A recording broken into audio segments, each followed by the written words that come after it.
Good evening to those of you who are already joining us. I'm Carly Brookfield and I'm Chief Executive of the Driving Instructors Association. We will be starting this session fairly shortly. So come into the classroom, as it were, come into the room, settle down, and I will shortly introduce you to my esteemed colleagues who have joined us here tonight, all of which are much more expert in this subject than I myself are. So I will just be babysitting the technology and keeping an eye on your questions. But in a moment, gentlemen, I'm actually going to ask you to introduce yourselves, if you don't mind, because I will probably mangle up your CVs and you should know your CVs better than I do. So I will let you do that. Personally. Hopefully we've got a good range of people from across the country today. Some of our members are both ADIs and bikers, as bike trainers, as you know, Mark. We have people who do the diversity of the two roles, don't they? Absolutely, and we can cross fertilize a lot of ideas between the two disciplines as well, and that's really good when we get ADIs together with bike instructors as well to see how one works and one doesn't. Really good cross match when you've got that diversity. Okay, so I think we'll get crack-a-lacking. People can catch up as they join us. We're going slightly early, but hey, why not? Let's get going. There's probably lots to talk about tonight, so we'll try and wedge it into an hour by starting a little bit early. So, as I said, for those of you who are still joining us, I'm Carly Brookfield. I'm Chief Executive at Driving Instructors Association. I know nowhere near enough about the subject of rider training as the people that I've got here tonight. That's why I always ask our experts to attend these things with me, and I'm simply babysitting things. So, I'm actually going to let these gentlemen introduce themselves and they can tell you about all their credentials on this subject. I'll start with our own homegrown one here, which is Mark Jaffe, who is our Chief Motorcycle Examiner for Diamond Advanced Motorists and my most important person when it comes to motorcycling issues, because he's the person who advises us on our policy and approach to things. So Mark, can you start off and then we'll go to Craig and Richard? Yeah, certainly can. Thank you, Carly. Yeah, my name's Mark Jaffe. I am a motorcycle instructor, and as Carly alluded to, I'm the motorcycle lead for the DIA. I represent the DIA across government forums, and speak on behalf of the training industry. I run my own ATB, which has got 26 centres throughout the UK and nearly 100 staff. A large training organization. So I come across pretty much everything within my role, either with the DIA or within my own training organization. A little bit about me. I've been riding since 1900 and diddly squat. I spend a lot of time on my bike. I do a lot of riding, a lot of training across the board, and thoroughly enjoy what I do. You know, how good is running your own business that's also your hobby. Fantastic input there as well. So that's a bit about me. Thanks, Mark. Over to you, Craig. Oh, hi, everybody. Craig Carey-Clinch. I'm the Executive Director of the National Motorcyclist Council. So the NMC is the umbrella organisation for motorcycling organisations away from the supply side. So it's riders groups, road safety organisations, particularly the IAM and Phoenix, and sporting organisations, and the trail riders and off-road people, and another group of called associate members, really, who represent small businesses and trade and various other aspects. So we provide a voice to government, which sits alongside what the industry does, involved in a great many issues that cover the whole motorcycle sector. We reformed in 2021, but the NMC itself really started about 1990 when it was a more of an informal group. But we've achieved a lot over the last 5 years. It's getting one voice to government to make sure that we end up with a very strong and consistent message that can actually persuade officials, civil servants, ministers, and politicians that there is a good voice out there for the motorcycle rider and user, particularly on the safety side of things. Myself, well, I've been riding since slightly before diddly squat, so over a great many years, and done a lot of adventure travel overseas on 5 continents, and also restore old bikes in my spare time. Great, thanks very much, Craig. Richard. Richard Gladman. I'm the Chief Examiner of RoadSmart, a road safety charity. I think we are still the biggest provider of post-test motorcycle training. work very closely with Mark on various events. Mark has helped us out at some of our events, and was instrumental with Craig in 2021 in dealing with what was bad publicity for motorcycling, wasn't it, Craig? And that's what actually got us talking, and ended up sort of spawning the NMC. My background, I'm a former police motorcycle and car instructor, and I do have a foot in both camps, Mark, because I'm still a current ADI. Although I'm not a post-test motorcycle trainer, I am an IAM qualified observer. So all of my stuff is people without L plates. I like you to train them to do all the operating of the controls to a really, really good standard, and then let you help us bring them on to actually taking a bit more notice of what's going on around them. And that's hopefully what this is about tonight, is getting us all working together to keep everybody safe. Brilliant. Thanks, Richard, and welcome. Okay, so just a little bit of housekeeping before we start, people. If you have a question for any of our panelists tonight, please pop that into the Q&A, which you should see in the bottom toolbar of your Zoom screen or the top toolbar. If you just want to comment or chat amongst each other whilst we chat, you can pop that in the chat as well. I will dance between those two functions there to retrieve any points that I want to throw at our panelists tonight or any questions that we are not asked them.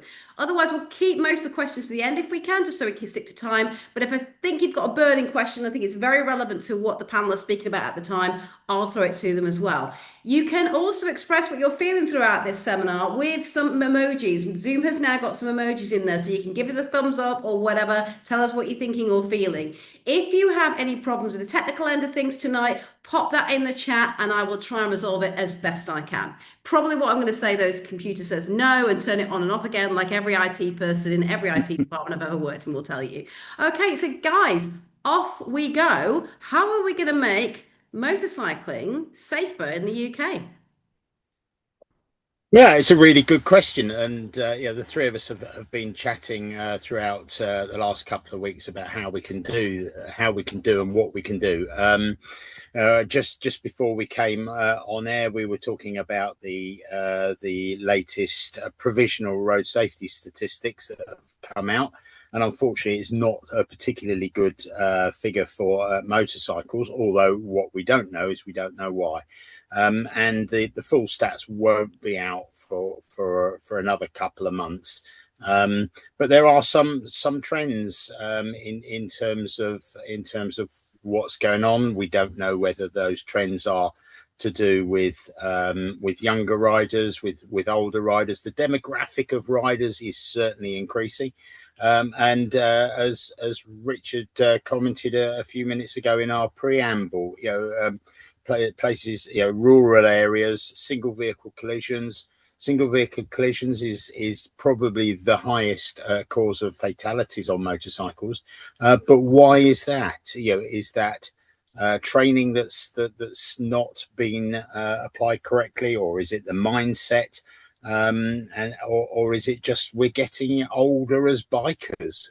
Less and less youngsters coming in, more and more aging demographic of riders. So we need to look and see holistically at why some of this happens. We've got a lot to deliver within rider training. It's quite a regulated industry at learner level, not so much regulated at post test, but there are lots of things that we can do within rider training, and hopefully we've got a lot of rider training professionals listening tonight that we can try and talk to them and get some of their ideas as well. It's not just about whether you can operate the clutch or pull the brakes on. Riding is way more than that, and I think that's a trick that we've missed out on as rider trainers. Is the mindset, is some more of the cognitive thinking about how we ride. And I know, Richard, you've got some ideas on that as well, in terms of how we can develop cognitive skills, and that's kind of what we need to achieve, and we need to work together, don't we? It's always interesting for me, Mark, because obviously I've watched your school. The training is absolutely top drawer, but I always think there's a disconnect between the initial training and then people coming back to post-test training. people are so excited to get their bike license, they disappear out, and sometimes they award themselves with that horrible phrase we use with youngsters when they get in a car. Now you've passed your test, go away and learn how to ride. And actually, that's probably the worst thing they can do. If they can stay involved with a school or come and get involved with any post-test training organisation. We've got the Elite Rider Hub that the MCIA use just to get involved with other people that are riding a motorcycle, because it's your peer group that will keep you right. You're absolutely right, and I think as rider trainers, we can do a lot to promote this, and it's following it through as well. And I'm sure other motorcycle instructors on this webinar tonight will agree with the sentiments. The number of people I've brought back from test that have passed their module 2, they say, yes, I will absolutely come and do some advanced training. I really want to do that. If I had a penny for every single person that told me that on the way back from a test, I'll be a really rich man now. And the problem is we don't get to see them back. Well, less than 5% come back. And I don't know how we solve that. I agree, Mark, but we probably see them in 15 years' time, because they've ridden the bike for a couple of years. They then part company with their motorcycle, hopefully by selling it and not by throwing it into a ditch. But then when they get a little bit more money later on in life, they come back on a nice fancy motorcycle, and that's when they come and engage with us. We should make it an ongoing, skill for life training process. If we could keep them engaged in that training process the whole way through, then it wouldn't just be about operating the controls. They would actually start taking a bit of notice. I mean, the three of us practice defensive riding. Yeah, absolutely. Yeah, and part of the recent road safety consultation, has talked about, and one of the consultation points is about lifelong learning, and how can we get lifelong learning through from CBT to full license acquisition to post-test training to all of that, and we've got a really good opportunity if the government listens to us in terms of the consultation. And Craig, Richard and myself and Carly have been quite actively involved in responding to the consultation, as I know a lot of instructors and people have responded. But it's now, how do we now actually move this forward? And Craig, I know you've got some ideas on this, haven't you? How we can move this concept of lifelong learning and make it one training program for life. Oh, we just happen to have a stage called CBT and a stage called full license acquisition, but that's not the training program, is it? People should see it as a complete from one end to the other, and it's not just about the controls either. How do we do that? How do we make people or encourage people to look at it in a lifelong learning experience, rather than just passing their test and going out and doing it themselves? I agree, and I'm struck by the original question actually that Carly posed. How do you make motorcycling safer? To me, it's an ecosystem. It's about developing a safe system. It's about ensuring that the policy levers are in place at central and regional and local government to actually create this overall system that encourages safer riding through lifelong learning, and through recognising motorcycling as part of the legitimate transport network is one of the things we're really working on. But the major part of this is the entry and access points and keeping people in as they move on. So this is where the government consultation on training, testing and licensing is actually really incredibly important. It's a chance to reverse a trend that's been appearing since 2013, really, in terms of increased fatalities when they were going down before quite significantly. But it's also about getting better standards in the system, getting things that ATVs want, they've called for, and actually get some of that implemented. Better support from the DVSA, looking at things like test delivery, test availability, looking at how you learn from what we've had since 2013, moving that forward to higher standards overall, and then encouraging people into that whole lifelong learning piece, which is in the wider road safety strategy. Now, within that, motorcycles are mentioned, properly acknowledged as vulnerable road users for the first time. We're talking now about training, testing, and licensing consultation, which is an opportunity I hope that the government do not mess up, I have to say. We may touch on that later. But it needs to be built upon. because you can't have lifelong learning. You can't have a structure and a system around that unless there is a proper safe system for motorcycling. That doesn't really exist at the moment. Right, Craig, an interesting one for me. The current licensing system for motorcycles, A1, A2, and full A. Do you think it's actually counterintuitive for actually improving skill levels? Because essentially you take the same test, but on a different machine. So you're not being tested on other skills. You're actually being tested the same 3 times just to ride a larger motorcycle. Surely there should be a development that allows testing of other skill sets. Yeah, I agree. And if you look at the stats of people who actually go through the progressive access routes at the moment, they're absolutely tiny, a few hundred over a period of years. Most people generally wait for direct access now, which was moved up to 24 for no particular road safety reason back in 2013. And what you're doing is you're not getting people at those lower ages. They're doing their CBTs and just repeating it. In some cases, they'll wait till they're 19 and do direct access on an A2. But the real problem is people just don't understand what the system is. And that's quite discouraging. And repeating the same test 3 times on the progressive route, in effect, you're actually doing it 6 times because you've got module 1 and module 2. You've got to repeat them both. It's absolute lunacy. What we'd like to see, and this is an area that the 3 of us have talked about a lot and put into the NMC position to government, along with the motorcycle industry, who we partner with on the consultation response, and that is a way of using the training system to provide progression and reward. So as you go through each particular one, you get up stages and upticks in your license. You only actually do a DVSA test once, but you're guided through properly accredited and standards for training through the system lower down the line. So there becomes an attraction to actually enter at 17, 18 years old and progress, rather than just sort of think, well, I'll just redo my CBT because of all this nonsense and do my direct access at 24. I mentioned earlier, there's an opportunity for the government here. I mean, talking to Mark much earlier on today, actually, our fear is the government will waste that opportunity by doing some piecemeal, if much needed, changes to CBT, but lose that opportunity to really introduce decent progression and a structured system that people can understand and access and feel that they want to do, as opposed to what we have now.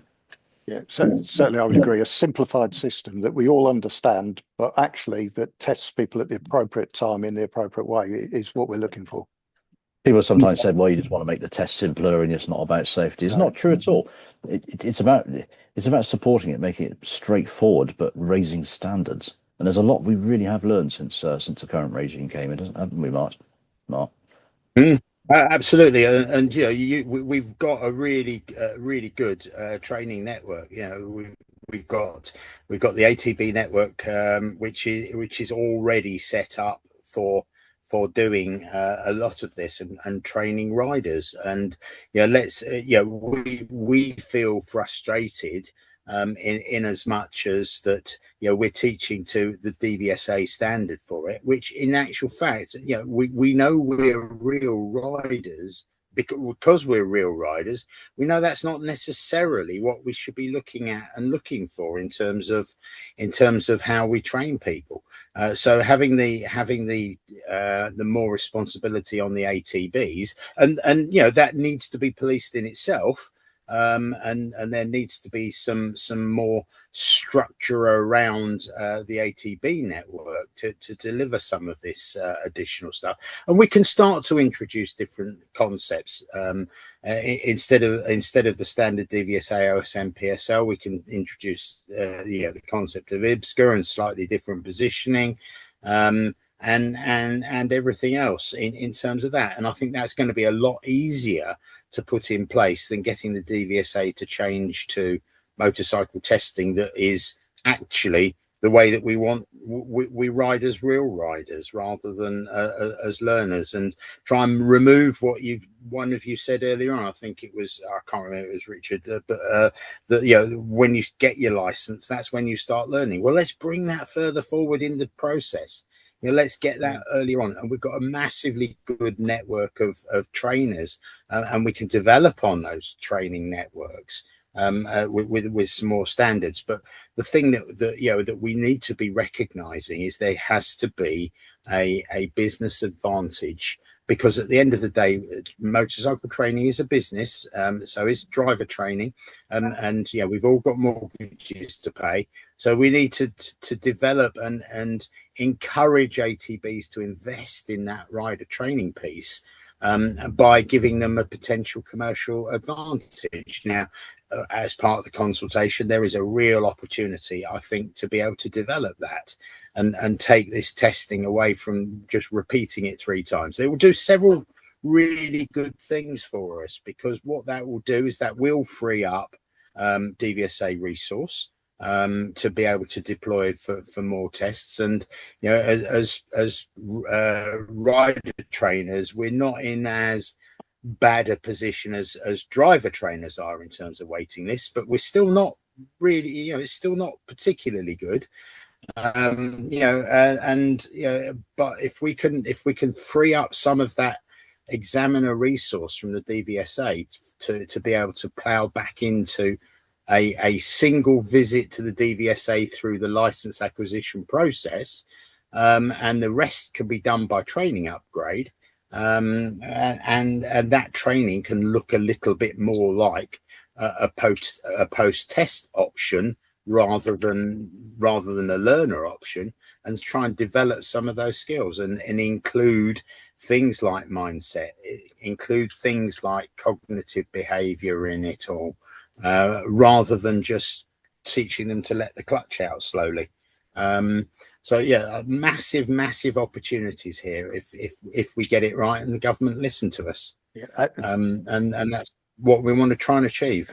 Absolutely. The first thing we talk about when we do our post-test training is human factors, and you know, why you're on the bike, because your reason for being on the bike actually changes your mindset. So you've got to understand it. You know, one of the big questions you ask is, should you be on the bike? Because how many people get on a motorcycle when they're just feeling slightly under the weather? You know, where you'd probably be fine in a car because it stays upright by itself, doesn't it? But just that momentary lapse in concentration on a bike makes a big difference. But if you've never really been taught to just have a little think about it, you've only been taught to stick your leg over the bike and go from A to B, it makes a difference. No, I think transition to a commuting rider and you're almost becoming an occupational rider. I know, because I can see them on LinkedIn and on Facebook, a lot of my old colleagues from the city when I worked in investment banking, you know, post COVID or during COVID, they started work commuting by motorbike. Whereas before they'd just been pure leisure cyclists, but you know, most of them were living around London, Kent, Essex, Surrey, you know, where up Sussex. And they've continued because they found such pleasure in doing that, and it was more convenient. But so they've continued, and they've now almost become an occupational commuter in a way, and their risks are higher. But in their minds, they've not necessarily transitioned to the risk of being that commuter rider, have they? It's true. If you look at the 2020 market, it was quite interesting. So we're all locked down, but of course people still had to do essential travel, and then suddenly the motorcycle market boosted itself up, probably about August, September. And that was the point when we were starting to talk about things like, you know, when you should ride, how you should ride, etc. And as Richard mentioned earlier on, it's pretty much how the NMC came back together. You know, as a coalition of motorcycle organisations, COMO to start with. But the thing was, we were able to look at some of these trends and do some analysis and start some initial lobbying of government on some of the areas related to COVID. All long gone now. Feels like ancient history, but in some ways it's not. And that whole move towards commuter riding, I think it's been relatively sustained when you look at the breakdown of the motorcycle market as a whole. And if you look at the usage of motorcycling, it hasn't significantly changed since the government did its last survey. So around 2/3 of people ride for reasons of utility. So that's work, education, and other types of utility, as opposed to pure leisure. And I often think that when it comes to messaging for motorcycling or motorcyclists, we're very good at talking to ourselves, but ourselves are only 1/3 of who's out there. Yeah. Getting that message across to what is effectively the majority of motorcyclists who don't even see themselves as motorcyclists, who don't even associate themselves with a product or a lifestyle. It's just transport for them. And getting that message to them that being a bit more involved, getting your riding standards up, meeting new people, doing different things is actually quite a good thing to do. I have a special name for these people. I call them car avoiders. as opposed to bikers. And you're absolutely right. I would suggest that as learner riders, we see the vast majority of new learner riders are in that category of car avoiders. You know, we don't get somebody knocking on the door saying, "I want to be a biker," very often. They often turn into a biker once they've got the car avoiding piece done, and they've realised, oh, actually, this is actually quite light. You know, not only am I commuting, I'm getting to work. I don't have to pay so much in fuel, which is, you know, very relevant at this time. And more importantly, they're saving time, and especially, you know, if you've got a young family, you know, getting home for the children's bath time is actually quite a big thing. And if you can get on a bike and guarantee that you're home by children's bath time, massively beneficial to you as a person. And then, you know, they might start going out on a little bit of a weekend ride or something like that, and they end up then getting hooked on motorcycling. And it's a completely different thing to cars. Cars is very, very much you know, a method of getting from A to B. Motorcycling is a lifestyle, and it's about the mindset. I think that's where it's worth working with some of them employers. I remember scoping something for a road safety body that didn't take it forward. So I'm very happy to share that with someone like NMC, which was very much aimed at that city commuter in particular, because, you know, the people you're describing there, some of them are, you know, the chief executives of private banks. They are the heads of hedge funds. These are guys who can afford some very powerful kit, and they are big risk takers. So if we're talking about the cognitive and behavioral thing, they can be a bit arrogant about their skills. You'll have seen them, the ones that you actually bother to come back for some advanced training, but you won't see a hell of a lot of them, and you won't necessarily get them through traditional means, but you might get them if you start to think about their risk as a key risk person in their business. If they get killed, what's going to happen to their fund or their bank or people like them? And that's part of the thing that I scoped for that low-hanging fruit of the people that I know make decisions in these firms, making them think about actually the bottom line cost. And everybody always goes about the human being cost, but to some of the cynics, which sometimes can include myself, who hear that way too much, actually it's when you start talking about bottom line financial cost to the business of losing someone or somebody being off the road due to a riding accident, you actually see the CFOs and the CEOs actually start to take note there, because they're more motivated by money and the potential loss of money than they are than anything else. Sorry, go on, Richard. I was going to say that's actually a really good point, Carly, because a business will actually send their drivers, you know, their salespeople, they'll send them on a driving for work course. Yeah. They'll get them trained. But actually, nobody thinks about the CEO who's commuting on a motorcycle, who actually probably did their bike test many years ago and has bought a bike that, you know, let's be honest, you can go into a motorcycle shop and you can buy essentially the world superbike to put on the road, can't you? Yeah. Exactly. And there won't just be one of those people in that business. There will be a number of them in, say, an investment bank, typically earning 500,000 plus salary a year, typically earning a huge amount of revenue for that business. And they'll all have got into biking because the other one is, and they're almost having a quasi club going on there, but none of them are going back for training because they're risk takers and they think they can handle it. And I think there's a way of getting into those guys, that would be a niche area to look at. That's a really, really interesting point you make as well. When we talk about human factors, we talk about your peer group, and is your peer group a risk taker? So they are the sort of people who are likely to go riding together.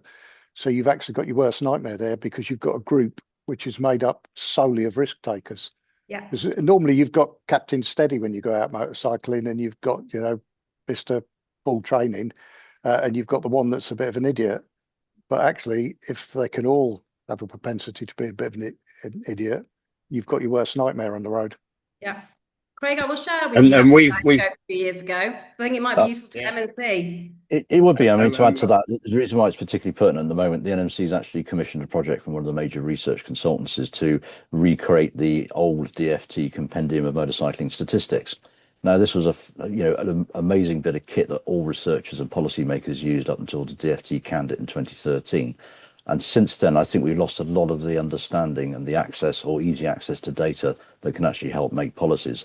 And sort of returning to the point about sort of in-work road safety, seeing where some of these incidents are taking place, time of day, all that sort of thing, really, really important. And it's not necessarily easily accessible data. So we're trying to, well, we will be launching this compendium later in the year. Yeah.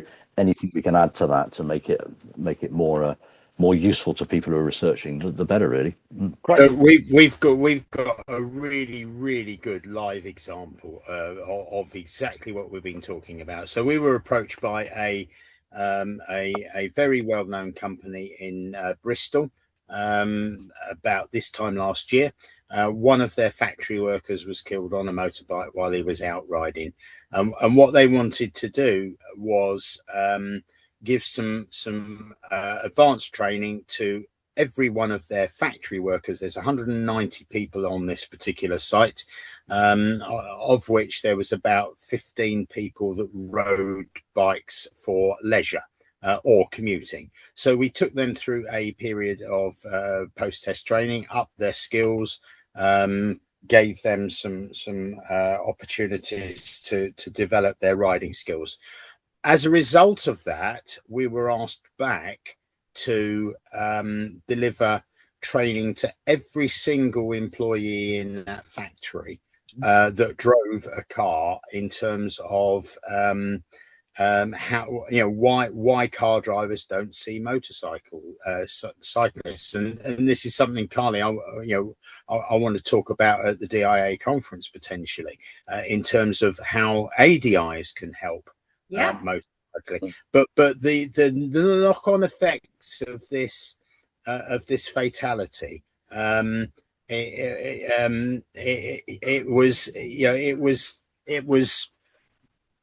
was massive. The social and the emotional side to this. Very popular worker, been at the site for 20 years, devastated. It sent massive ripples, and it affected their production teams. Then, of course, they had to recruit somebody else to do that, and to carry on and try and get around this problem. So massively big problem with all of that. And if we can just push that forward, that would be really good, so that we can try and achieve that. James in the Q&A, he's actually just read my mind to a certain degree on the question I was going to ask you as well. Because I was just thinking about the gig economy, and I know you all have some role working with the gig economy providers, and you just mentioned the place in Bristol. We were approached a few years ago by a very well-known food courier service in the UK, because they'd actually lost somebody in their original operations in Turkey. So they were far more pro road safety than most courier operations normally would be, because they'd seen that impact in their early growth in that company. But James is asking, could the recent rise in killed and seriously injured motorcyclists be partly explained by the growth of the gig economy delivery riding? And if so, what evidence do we have about their exposure, work conditions and behaviour compared with other rider groups? How much of an increase in care size might reasonably be attributed to this segment versus other factors such as leisure riding? And how can we as trainers influence the takeaway owners and also the big boys, I suppose? It's the individual independent takeaway owner, isn't it, who's got a fleet of these bikes, because they are operating a fleet to some degree, aren't they? Up to the big boys, like the Ubers, the Gettiers, even the big franchises, the Domino's and people like that.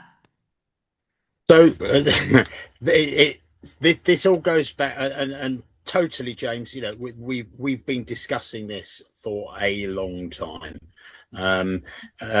Let's go back to a conversation that we had just before we all came on air, in terms of the statistics. The statistics are formulated from a system called Stats 19. Stats 19 is a police-driven reporting system, where the officer on scene ticks a number of boxes to say the causation, the type of rider. Often, unless it's a traffic officer, they might not necessarily know the answer to those questions. One of the big questions that is not asked is, why were you riding the bike? Were you riding that bike for delivery purposes?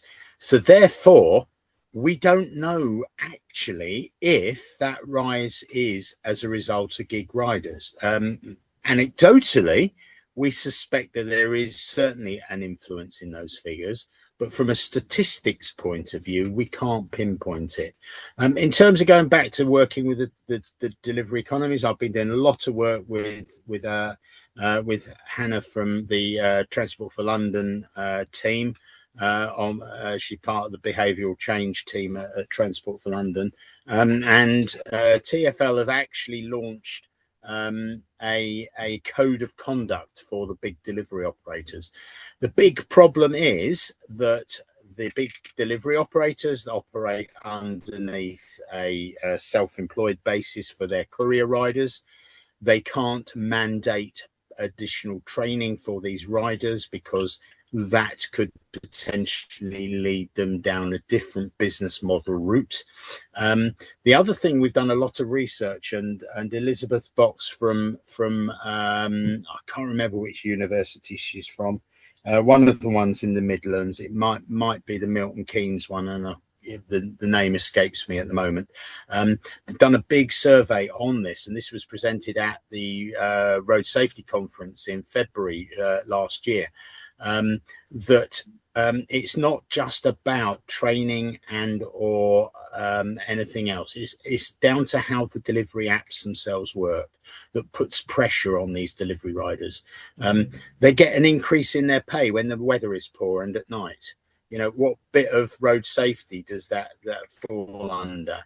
They work in little groups amongst themselves, and I don't know if any of you have ever been to a McDonald's where you've had loads and loads of bikes outside, and you wonder why on earth, do they doing this? Because there obviously is not enough work for them all, because they're all sat there doing nothing. Well, actually, no, that's not right. They're all working within each other on WhatsApp groups, declining the orders as they come in. Decline it. And as soon as there's a lack of deliveries, the algorithms of the delivery apps put the rates up to say, oh, we've got shorter drivers, let's put the rates up.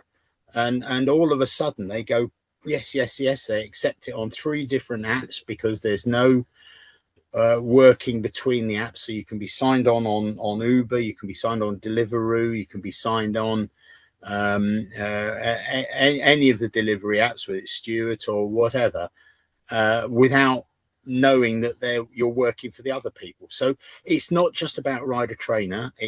We know that there is an increase. This is a long answer, really, James, to your question, but we don't know. We don't actually know if it is due to these delivery, the gig economy. And for those rider trainers on the webinar will know that the number of CBTs delivered for delivery riders has dropped since the invent of the e-bikes and the illegal use of e-bikes. Is those e-bikes being thrown into the stats? We don't know. That's a really good point.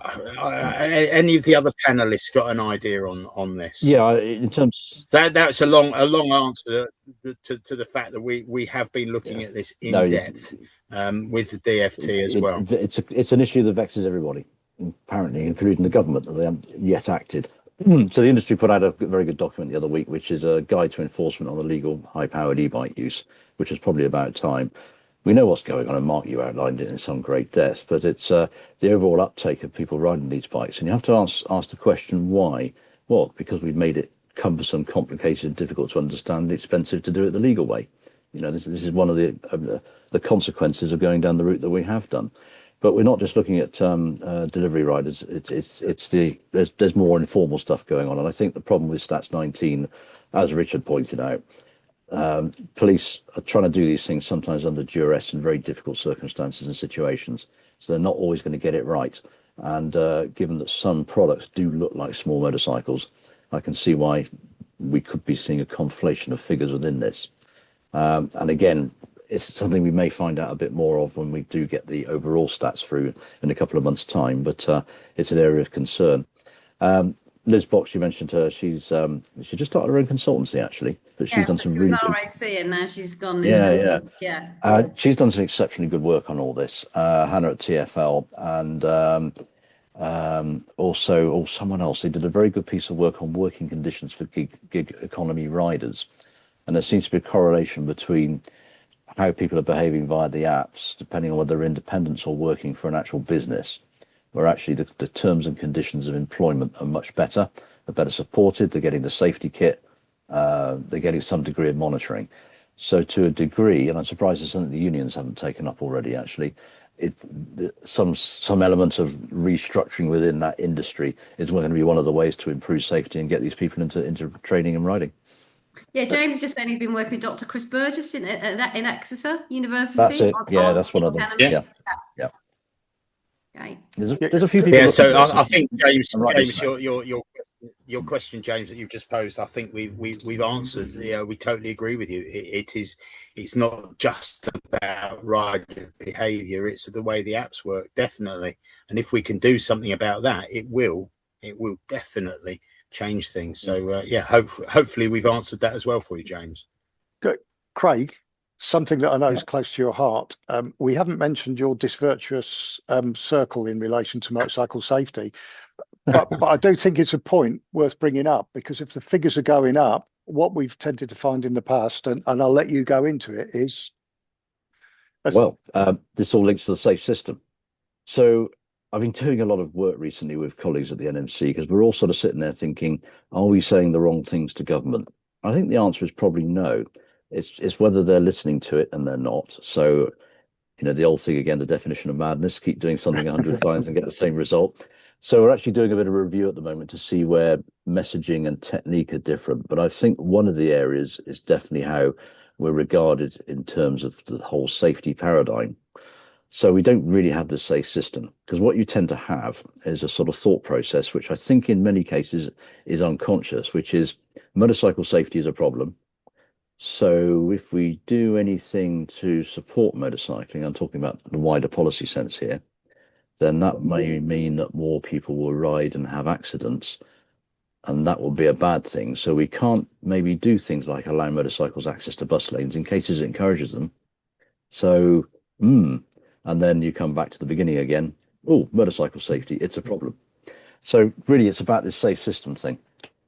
If you go back 20, 30 years, or actually longer now, 40 years, cycling was pretty much where we are, seen by authorities as a bit of a maverick thing to do, more sports orientated, a lot of accidents, a bit dodgy, very vulnerable. But government started to recognise in the late 80s and early 90s that there were benefits from having people riding bicycles. In the same way we know there are benefits from motorcycling to congestion, environment, emissions, and so on.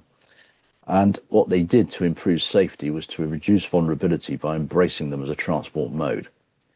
And that's where we need to be getting over the next few years of motorcycling, to try and break out of this virtuous circle, as we started calling it, to actually introduce this proper safe system.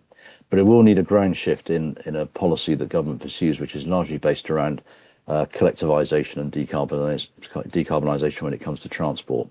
Quite a difficult job in this day and age, but I think it's one we have a responsibility to do. So what we've been doing at the NMC is starting to make more links with road safety organisations, because we're not going to shift the government opinion at this time. We can certainly talk to our colleagues in road safety and get them talking about this disvirtuous circle. And I think it's starting to have some effect. So, for example, this forthcoming National Road Safety Conference in November, we're running a whole workshop on creating the safe system. And I'm having much more proactive conversations with leading figures in the road safety world who are beginning to see, hang on a minute, this motorcycling argument may have something behind it, this disvirtuous circle, this lack of safe system.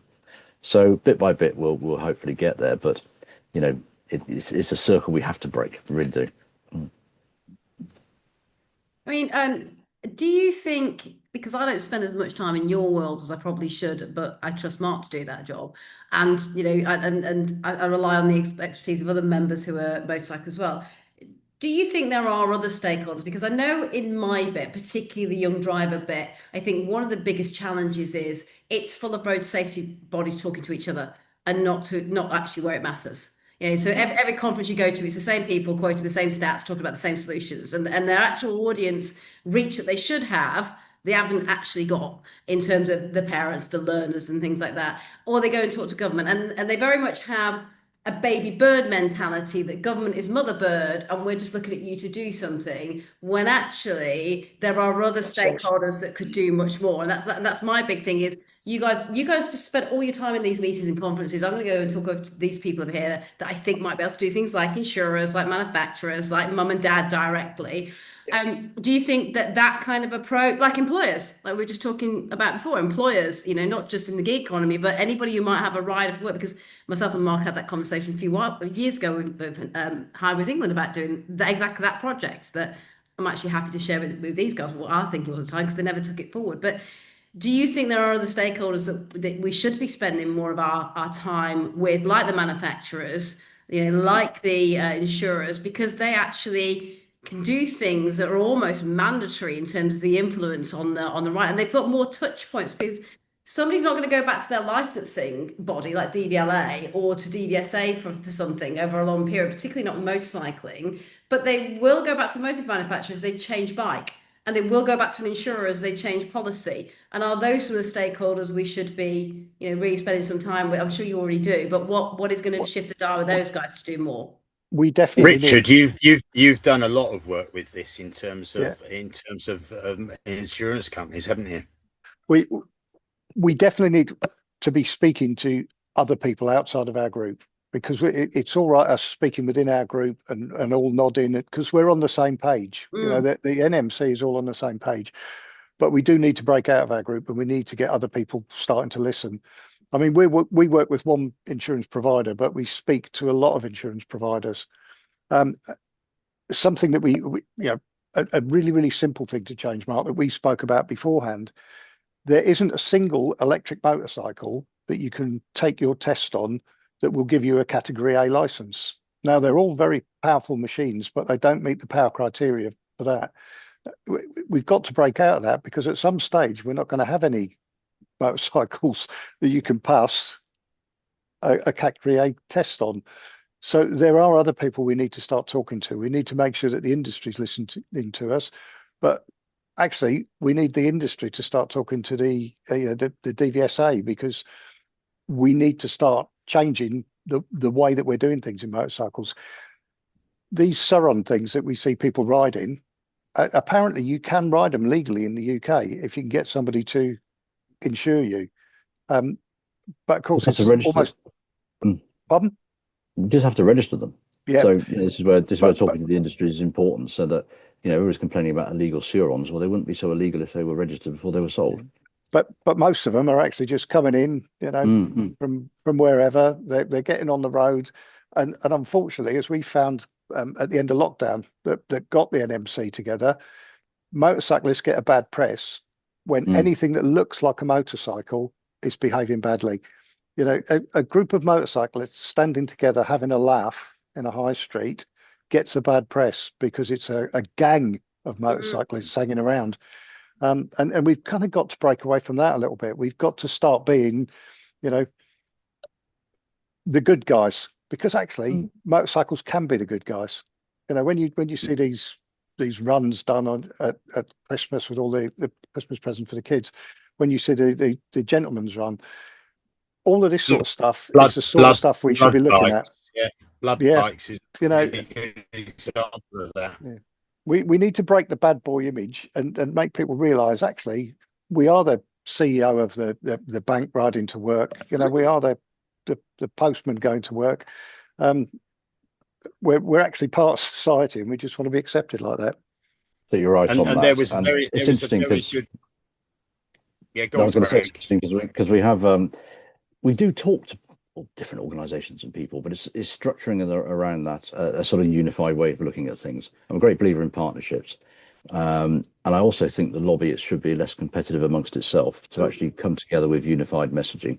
And we see far too much of that at the moment in the motorcycle world, and it's something I'd dearly like to break. But to stop repeating the madness, as we put it earlier on, is to actually get stakeholders on side, develop this ecosystem where people are working towards one particular goal. And in particular the industry, which we already do a lot with in a very positive way, but also the complementary organisations that join in with that. So technology companies, the insurers, the broader area of transport infrastructure and the operators of those, and the businesses that support that, if you look around the whole world of transport, we spent too much time talking as a motorcycle lobby on motorcycling, everybody with different interests. And I just don't think there's room for that anymore. When in fact we are transport people, we're a transport mode, so we should be talking across broader transport and staking our claim in that world. Yeah. Another question. Carly asked, yeah, go on, Carly. Sorry. So we've had the road safety strategy that's been published. We've all given views on that. That's as far as the UK wants to go at the moment. Is there somewhere in the world that is doing something better that you think we should be looking at? Because I'm very involved with Northern Ireland at the moment with DVA, who I'm finding is an extremely progressive regulator, and they're obviously taking the reins on GDL. And they're very open to what they could do once they've got this version of GDL in, that they're calling it, the start of the journey. They want to take it further. And I find it I'm very vocal about what I think about DVSA, so it won't be any surprise to them if they're listening in. I think they are a much more open-minded organisation over in Northern Ireland to what they can do rather than what we can't do. So is there another country or zone in the world that you think, yeah, they're getting it right, and we should have a bit of that? So the short answer is sort of yes. So we do a lot of studies in this area to see if there are examples that could be used in the safe system. There's a large number to draw upon, particular traffic administrations and how they regard motorcycling as a mode of transport, and how that in turn influences more investment in safety for riders, which is really where we want to be with all this. But there's no one place which you could call utopia. And the interesting thing about a lot of these jurisdictions is they are those types of countries of extremely high levels of road traffic for power two-wheelers, and a recognition overtly that they're part of what you call the commuting and utility culture of transport, which we don't have here, of course, at this moment in time. But my feeling is the way the market is shifting, that could well develop. And having these learnings from different jurisdictions and building them into our own safe system for our own type of environment in the UK I think it's going to be a fundamentally important thing moving forward.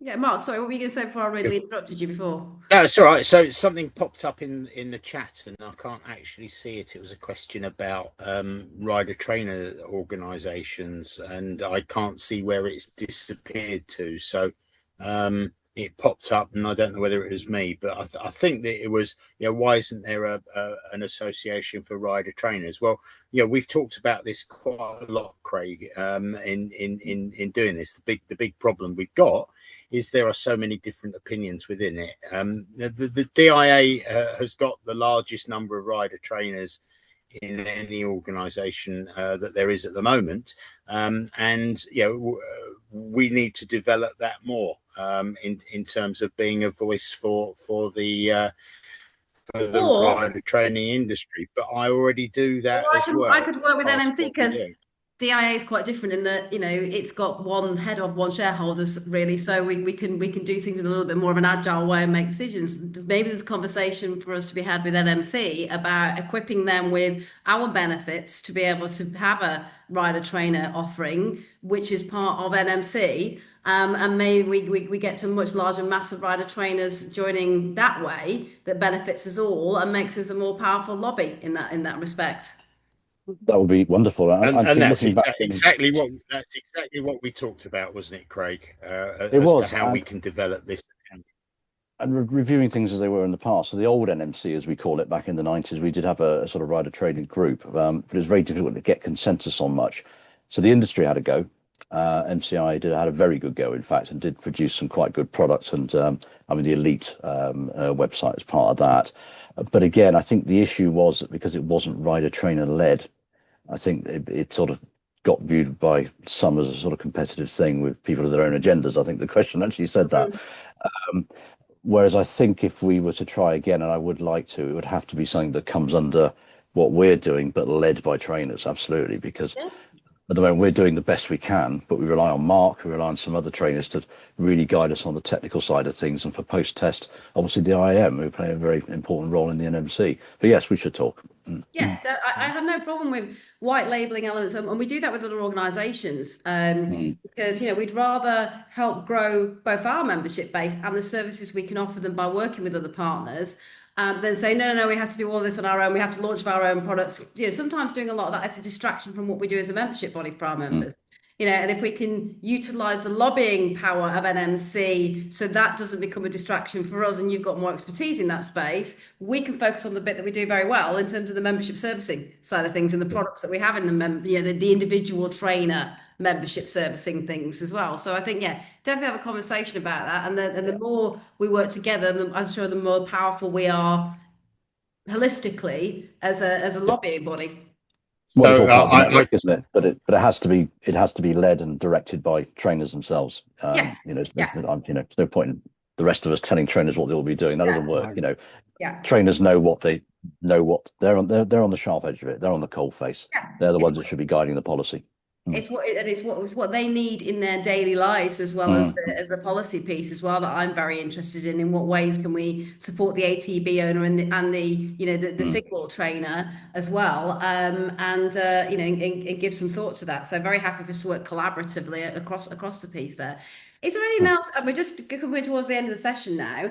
In the last 10 minutes or so, is there anything else that you guys really want to put out there or something for people to think about and support you guys and your lobbying efforts in their everyday work? Because I always say to ADIs, there's a lot I can ask and try and lobby government for in terms of change and speak to insurers and manufacturers or road safety projects. But it does come back to you guys sometimes about what you're doing on the ground with your pupils and how you're following up with ex-pupils and getting them to come back for training and all of those kind of things. But what is it that we want ATB owners and trainers individually to do to support improving safety in the sector? So I've just looked at the chat and somebody that's put in an anonymous attendee is who elected the panelists to represent the ATBs. They appear to be self-appointed. Well, that's part of the problem. That is absolutely part of the problem in terms of what we've literally just been talking about in terms of getting this sorted, and we want to make it a lot better. There aren't many people that are prepared to stand up and actually be counted and say that. So yeah, I'm not sure who it was that put that on, because unfortunately they put it down as an anonymous. But all I can say is watch this space over the next couple of 3 months with the discussions that we've just been having about making sure that we get everybody represented. And now is a really, really good time to do this because we've got the consultation in. We've responded as an industry to that consultation in the ways that we need to think. The next stages are the discussions, the granular discussions with the DVSA, and we want to make sure that everybody's opinions are heard. So, as I say, I don't know who that was that put it in, but please watch this space over the next couple of months, because we do want to get people involved. We do want to have a better understanding of it, the people that are representing the ATBs are the ones that are at the moment standing up through experience to do that. So I hope that answers that question from that person. Sorry, Carly, I'll let you crack on now. Well, just a further point on that. I mean, I was looking at some stuff the other day, and it was a question like, so what can we do to be more effective as a sector? And it always keeps coming back, the word constituency. So it's really about ATVs and ordinary riders taking the power into their own hands and actually making those relationships with local politicians in particular and MPs to get your message across to those individuals, because that then helps us. That then helps steer what we do as well. So this case of who's electing the panelists? Well, it's you guys who should be doing that. And at the end of the day, your support means that we can be more effective and be more representative. It's as simple as that.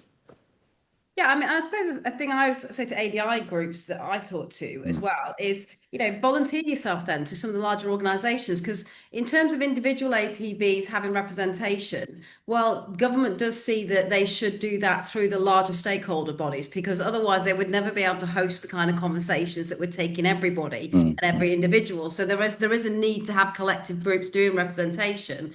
But if you don't feel that you're being heard by your particular group, then getting in touch with that group and saying, hey, I want more of a role in this, and I'm an on the ground at the coalface ATB operator, and I think I should be doing that representative role. I think we're all pretty open-minded here, and a lot of our members at DIA, whether they're car or their motorcycle side, Mark's not self-appointed. We appointed him to be our chief motorcycling examiner because he has so much experience in the field. And people always email me directly and say, "Can I get involved in this project?" And I don't have one panel that just sits there forever of members on like a little gravy train. We listen to every single person. Honestly, everybody who emails me, everybody who comes to events, if they've got a great view or a great idea, we'll push them forward sometimes in events and say, actually, or in conversations with DVSA, why don't you come to this meeting with me then? Because that's a great idea. So I think there is a responsibility to get involved as well yourself and put your hand up to say that you want to do some representative work. And then help the people that are already out there doing it. Thank you. Any more in terms of points we want to make before I think it's been a good discussion, and I'd like to do this again on, either narrowing in on specific aspects of motorcycle training, or otherwise picking up this theme again. But anything else that you guys would like to leave with people as a thought or even an action from tonight? I'd just like to say we're all in this together. We're in this for motorcycling, and we're in this for motorcyclists. So if we can't work together, then actually motorcycling has a real problem. We need to be one voice for the good of motorcycling. You stole the words out of my mouth, Richard. It's so key, because without that, we'll always be moaning about what government does and how the system's rotten. Bringing ourselves together as organizations and individuals within organizations, and actually, empowering your representatives. It's really so key, and getting those partnerships beyond motorcycling. That's where we got to go. Yep. Mark? Yeah, it is. We're all passionate about motorcycling. We're passionate about road safety. And it is really, really important that we talk to government about it. And I'm just reading the comment from James in the questions again. It's we do need to have one voice. We absolutely need to have one voice, and we need to have a common goal rather than lots of little goals. And I think that's been part of the training industry's problem in the past with ATBs, is everybody's got a different opinion on everything, and that's why trainer groups have fallen down in the past, and because nobody can come up with a common theme that they want to do, and that's definitely something that we need to change. It's a great comment from James. Thank you. Yeah, thanks for that.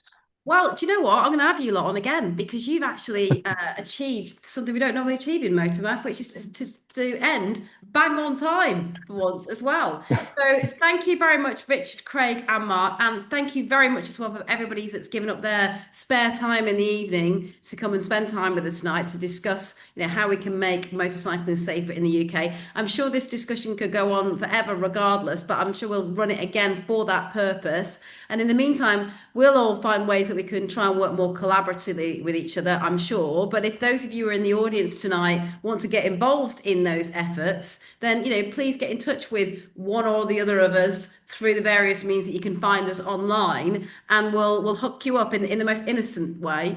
Trust me, to always end up on a very nefarious note, as Mark always knows.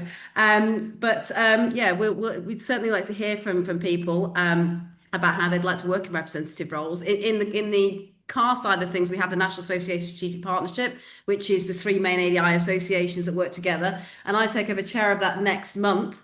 And one of the things I've suggested that we're going to do is create a number of subgroups of that, because we're the ones who speak to DVSA probably the most out of any organisations as NASP. We have that regular monthly interface, mainly sadly talking about test waiting times at the moment. But I feel the need that we need more working groups who are more expert in certain areas now, like audit, like young driver, and special interests. So we definitely need one on rider. The NASP is predominantly about the ADI world. It does need to work more collaboratively with the rider training world and share best practice. So I'll speak to you guys about, getting something into NASP as well, because it's another interface with DVSA and DFT that happens within that group as well. So thank you, everybody who's attended tonight. Go enjoy a glorious evening and enjoy your spare time. And I will hopefully catch up with you all soon.